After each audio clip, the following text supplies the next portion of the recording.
Hi hello guys welcome back the cricketing top stories ಮಗ. Once upon A time ಅಲ್ಲಿ Australia ಇಡೀ cricket ಜಗತ್ನೇ ಆಳದಂತ ಒಂದು ದೊಡ್ಡ ಟೀಮ್ ಅಂತಾನೆ ಹೆಸರುವಾಸಿ ಆಗಿತ್ತು ಗೈಸ್. ಇದ್ರ ಅಂದ್ರೆ ಆಸ್ಟ್ರೇಲಿಯಾ ಟೀಮ್ ಆಪೋಸಿಟ್ ಆಡೋದಕ್ಕೆ ಕೆಲವೊಂದು ಟೀಮ್ಗಳು ಹುಚ್ಚೋಯ್ಕೊಳ್ಳೋರು ಒದ್ರಗುಟ್ಟು ಹೋಗ್ಬಿಡೋರು ಅಂತಾನೆ ಹೇಳ್ಬೋದು ಗೈಸ್. ಅಷ್ಟು ಸ್ಟ್ರಾಂಗ್ ಆಗಿ ಇದ್ದಂತ ಟೀಮು ಇವತ್ ನೋಡಿದ್ರೆ ಜಿಂಬಾಬ್ವೆ ಮೇಲೆಲ್ಲ ಸೋತು ಈ ಸಲ 2026ರಲ್ಲಿ ಸೂಪರ್ 8ಗೆ ಕ್ವಾಲಿಫೈ ಆಗುತ್ತಾ ಇಲ್ವಾ ಅನ್ನೋದು ದೊಡ್ಡ ಪ್ರಶ್ನೆ ಆಗಿದೆ ಅಂತ ಹೇಳ್ಬೋದು ಗೈಸ್. ಹೌದು ಗೈಸ್, ಕೆಲವೊಂದು ಟೈಮ್ಗಳಲ್ಲಿ ಆಸ್ಟ್ರೇಲಿಯಾ ಅಂದ್ರೆ ಕೆಲವೊಂದು ಪ್ಲೇಯರ್ಗಳು ಹೆಸರು ಕೇಳಿದ್ರೆ ಸಾಕು ಬೆಚ್ಚಿ ಬೀಳೋರು ಅಂತ ಹೇಳ್ಬೋದು. ಆಪೋಸಿಟ್ ಟೀಮ್ ಪ್ಲೇಯರ್ಸ್ಗಳು ಯಾರ್ಯಾರು ಅಂದ್ರೆ ರಿಕ್ಕಿ ಪಾಂಟಿಂಗ್ ಗೈಸ್, ಸೈಮೆಂಡ್ಸು, ಆಲ್ಡನ್, ಗಿಲ್ಕ್ರಿಸ್ಟು, ವಾರ್ನರು, ಫಿಂಚು, ಬೋಯಿಗಲ್ ಮೆಗ್ರಾತು ಮತ್ತೆ ಬ್ರೆಟ್ಲಿ ಇಂಥ ಒಂದು ಒಳ್ಳೊಳ್ಳೆ ಪ್ಲೇಯರ್ಗಳು ಇಟ್ಕೊಂಡಿದ್ದಂತ ಆಸ್ಟ್ರೇಲಿಯಾ ಅಲ್ಲಾಡ್ಸಕ್ ಆಗ್ತಿರ್ಲಿಲ್ಲ. ಒಂಥರ ಕ್ರಿಕೆಟ್ ಜಗತ್ನೇ ಆಳಿತ್ತು ಅಂತ ಹೇಳ್ಬೋದು ಗೈಸ್. ಆದ್ರೆ ಪ್ರೆಸೆಂಟ್ ಸಿಚುವೇಶನ್ ಅಲ್ಲಿ ಇದೆಲ್ಲ ಉಲ್ಟಾಗೋಗಿದೆ ಅಂತ ಹೇಳ್ಬೋದು. ಕೊಲ್ಟೆ ಟೀಮ್ಗಳೆಲ್ಲ ಬಂದು ಆಸ್ಟ್ರೇಲಿಯಾನ ಬೀಟ್ ಮಾಡೋ ತರ ಆಗಿದೆ ಅಂದ್ರೆ ಇನ್ಯಾವ ತರ ಪರ್ಫಾರ್ಮೆನ್ಸ್ ಮಾಡ್ತಾ ಇರ್ಬೋದು ಗೈಸ್. ಮೇನ್ ಇವಾಗಿನ ಸಿಚುವೇಶನ್ ಅಲ್ಲಿ ಆಸ್ಟ್ರೇಲಿಯಾಗೆ ಬೌಲಿಂಗ್ ಅಲ್ಲಿ ದೊಡ್ಡ ಹೊಡೆತ ಬಿದ್ದಿದೆ ಅಂತ ಹೇಳ್ಬೋದು ಗೈಸ್. ಇದರಲ್ಲಿ ಮೇನ್ ಆಗಿ ಪ್ಯಾಟ್ ಕಮಿನ್ಸ್ ಇಲ್ಲ, ಹ್ಯಾಸಲ್ವುಡ್ ಇಲ್ಲ, ಮತ್ತೆ ಯಾರು ಮಿಚೆಲ್ ಸ್ಟಾರ್ಕ್ ಅವ್ರು ಬೇರೆ ಕೈ ಕೊಟ್ಟಿದ್ದಾರೆ. ಅಂದ್ರೆ T20 ಫಾರ್ಮೆಟ್ಗೆ ರಿಟೈರ್ಮೆಂಟ್ ಹೇಳಿದ್ದಾರೆ. ಅದರಿಂದ ಸ್ವಲ್ಪ ಆಸ್ಟ್ರೇಲಿಯಾ ತುಂಬಾ ಹೊಡೆತ ಬೀಳ್ತಿದೆ ಅಂತ ಹೇಳ್ಬೋದು ಗೈಸ್. ನಿನ್ನೆ ನಡೆದಂತ ಮ್ಯಾಚ್ ಅಲ್ಲಿ ಯಾವ ತರ ಒಂದು ಸ್ಟಾರ್ಟಿಂಗ್ ಓಪನ್ ಮಾಡಿದ್ರೆ ಆಸ್ಟ್ರೇಲಿಯಾದವರು ಫಸ್ಟ್ ಬ್ಯಾಟಿಂಗ್ ಆಡುವಾಗ ಯಾರು ಟ್ರಾವಿಸ್ ಹೆಡ್ ಮತ್ತೆ ಮಿಚ್ ಮಾರ್ಷ್ ಒಂದು ಒಳ್ಳೆ ಬೆಂಕಿ ಓಪನಿಂಗ್ ಕೊಡ್ತಾರೆ ಅಂತ ಹೇಳ್ಬೋದು ಗೈಸ್. 8 ಓವರ್ಗೆ ಆಲ್ಮೋಸ್ಟ್ 100 ರನ್ ಕಂಪ್ಲೀಟ್ ಮಾಡಿದ್ರು. ಪಕ್ಕ ಈ ಸಲ ಇವತ್ತಿನ ಮ್ಯಾಚ್ ಅಲ್ಲಿ ಒಂದು 200 230 ಹಂಗ್ ಹೊಡಿತಾರೆ ಅಂತ ನಾನು ಅನ್ಕೊಂಡಿದ್ದೆ ಗೈಸ್. ಆದ್ರೆ ಯಾವ ತರ ಕಮ್ ಬ್ಯಾಕ್ ಮಾಡಿದ್ರು ಅಂದ್ರೆ ಶ್ರೀಲಂಕಾದವರು ಕ್ರೇಜಿ ಅಂತಾನೆ ಹೇಳ್ಬೋದು ಗೈಸ್. ಬೆಚ್ಚಿ ಬಿದ್ದೋಗ್ಬಿಟ್ರು ಆಸ್ಟ್ರೇಲಿಯಾದವರು. ಹೌದು ಗೈಸ್, ನೋಡಿ ಫಸ್ಟ್ ಇನ್ನಿಂಗ್ಸ್ ಅಲ್ಲಿ ಮಿಚೆಲ್ ಮಾರ್ಷ್ ಮತ್ತೆ 54 ಹೊಡಿತಾರೆ, ಮತ್ತೆ ಟ್ರಾವಿಸ್ ಹೆಡ್ 56 ಹೊಡಿತಾರೆ. ಪಾರ್ಟ್ನರ್ಶಿಪ್ 104 ಆಗುತ್ತೆ ಜಸ್ಟ್ 8.3 ಓವರ್ ಅಲ್ಲಿ ಅವಾಗ ಒಂದು ವಿಕೆಟ್ ಬೀಳುತ್ತೆ ಗೈಸ್.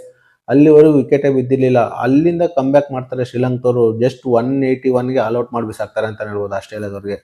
ಅದರಲ್ಲಿ ಹೇಮಂತ್ ಅವರು ಶ್ರೀಲಂಕಾ ಪರ 3 ವಿಕೆಟ್ ತಗೊಂತಾರೆ, ಮತ್ತೆ ದುಷ್ಮಂತ ಚೆಮೆರೆ 2 ವಿಕೆಟ್ ತಗೊಂಡು ಆಸ್ಟ್ರೇಲಿಯಾದ ಪುಡಿಗಾಡ್ತಾರೆ ಅಂತ ಹೇಳ್ಬೋದು ಗೈಸ್.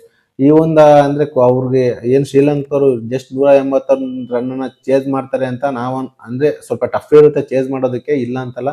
ಯಾಕೆಂದ್ರೆ ಸುಮಾರು ಉದಾಹರಣೆಗಳಿದಾವೆ ಗೈಸ್. ಆಸ್ಟ್ರೇಲಿಯಾದವ್ರು ಯಾವ ತರ ಇದ್ರು ಅಂದ್ರೆ ಮೊದಲು 120 130 ರನ್ ಹೊಡೆದನ್ನ ಅದನ್ನ ಡಿಪೆಂಡ್ ಮಾಡ್ಕೊಳ್ಳೋಂತ ಶಕ್ತಿ ಆಸ್ಟ್ರೇಲಿಯಾಗಿತ್ತು. ಆಸ್ಟ್ರೇಲಿಯಾ ಟಫ್ ಕಂಪ್ಲೀಟ್ ಅಂತ ಅನ್ಕೊಂಡಿದ್ದೆ, ಆದ್ರೆ ಎಲ್ಲೂ ಆ ತರ ಒಂದು ಕಾನ್ಫಿಡೆಂಟ್ ಕಾಣಿಸ್ತಿಲ್ಲ ಗೈಸ್. ಇವತ್ತು ನಿನ್ನೆ ನಡೆದಂತ ಮ್ಯಾಚ್ ಅಲ್ಲಿ ಜಸ್ಟ್ 2 ವಿಕೆಟ್ಗೆ ಹೊಡೆದು ಬಿಸಾಕ್ತಾರೆ ಅಂತ ಹೇಳ್ಬೋದು. ಅದರಲ್ಲಿ ಪತುಮ್ ನಿಸಂಕ 100 ಹೊಡಿತಾರೆ, ಮತ್ತೆ ಕುಶಾಲ್ ಮೆಂಡಿಸ್ ಗೈಸ್ ಈ ಸಲ 2026 T20 ವರ್ಲ್ಡ್ ಕಪ್ ಅಲ್ಲಿ ಕನ್ಸಿಕ್ಯೂಟಿವ್ ಆಗಿ 3 ಮ್ಯಾಚ್ ಅಲ್ಲಿ 50 ಹೊಡೆದು ಒಳ್ಳೆ ಫಾರ್ಮ್ ಅಲ್ಲಿ ಇದಾರೆ ಅಂತ ಹೇಳ್ಬೋದು ಗೈಸ್. ಈ ಸಲ ಒಂದು T20 ವರ್ಲ್ಡ್ ಕಪ್ ಅಲ್ಲಿ ಸ್ವಲ್ಪ ಸೂಪರ್ 8 ಅಲ್ಲಿ ಟಫ್ ಕಾಂಪೀಟ್ ಆಗುತ್ತೆ ಅಂತ ಹೇಳ್ಬೋದು ಆಪೋಸಿಟ್ ಟೀಮ್ಗಳಿಗೆ ಅಂತ ನನ್ಗನ್ಸುತ್ತೆ ಗೈಸ್. ಈ ಒಂದು ಸ್ಟೋಯಿನಿಸ್ ಮಾತ್ರ ಸೆಕೆಂಡ್ ಇನ್ನಿಂಗ್ಸ್ ಅಲ್ಲಿ 2 ವಿಕೆಟ್ ತಗೊಳೋದಕ್ಕೆ ಸಾಧ್ಯ ಆಗುತ್ತೆ ಅಂದ್ರೆ ಲೆಕ್ಕ ಹಾಕೊಳ್ಳಿ ಗೈಸ್. ಆಸ್ಟ್ರೇಲಿಯಾದು ಯಾವ ತರ ಇದೆ ಬೌಲಿಂಗ್ ಲೈನ್ ಅಪ್ ಅಂತ. ನಮ್ಗನ್ಸಿತ್ತು ಸ್ಟಾರ್ಟಿಂಗ್ ಅಲ್ಲಿ ಅಂದ್ರೆ ಟೂರ್ನಮೆಂಟ್ ಸ್ಟಾರ್ಟ್ ಆಗೋದಕ್ಕಿಂತ ಮುಂಚೆ ಇಂಡಿಯಾಗೆ ಟಕ್ಕರ್ ಕೊಡುವಂತ ಟೀಮ್ ಇದ್ರೆ ಅದು ಆಸ್ಟ್ರೇಲಿಯಾ ಮಾತ್ರ. ಇನ್ಯಾವ ಟೀಮ್ ಅಷ್ಟು ಹತ್ರಕ್ಕೆ ಬರಕ್ ಸಾಧ್ಯನೇ ಇಲ್ಲ. ಫೈನಲ್ ಆಡೋದು ಇವೆರಡೇ ಟೀಮ್ಗಳು ಅಂತ ನಾವು ಅನ್ಕೊಂಡಿದ್ವಿ. ಆದ್ರೆ ಇಲ್ಲಿ ಎಲ್ಲ ಉಲ್ಟಾಗಿ ಹೋಗ್ತಿದೆಯಲ್ಲ ಮಗ.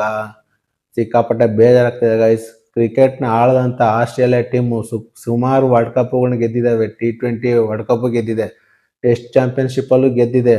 ಅಂತ ಟೀಮು ಇವಾಗ ಸಿಚುವೇಶನ್ ನೋಡಿದ್ರೆ ಸೂಪರ್ 8ಗೆ ಕ್ವಾಲಿಫೈ ಆಗೋದೇ ಡೌಟ್ ಹೊಡಿತಾ ಇದೆ ಗೈಸ್. ಇವತ್ತು ಜಿಂಬಾಬ್ವೆ ಮ್ಯಾಚ್ ಇದೆ. ಸಪೋಸ್ ಏನಾದ್ರೆ ಇವತ್ತು ಜಿಂಬಾಬ್ವೆ ಮ್ಯಾಚ್ ಅಲ್ಲಿ ಗೆದ್ರೆ ಟೂರ್ನಮೆಂಟ್ ಇಂದ ಹೊರಗಡೆ ಬೀಳುತ್ತೆ ಅಂತಾನೆ ಹೇಳ್ಬೋದು ಆಸ್ಟ್ರೇಲಿಯಾದವ್ರಿಗೆ.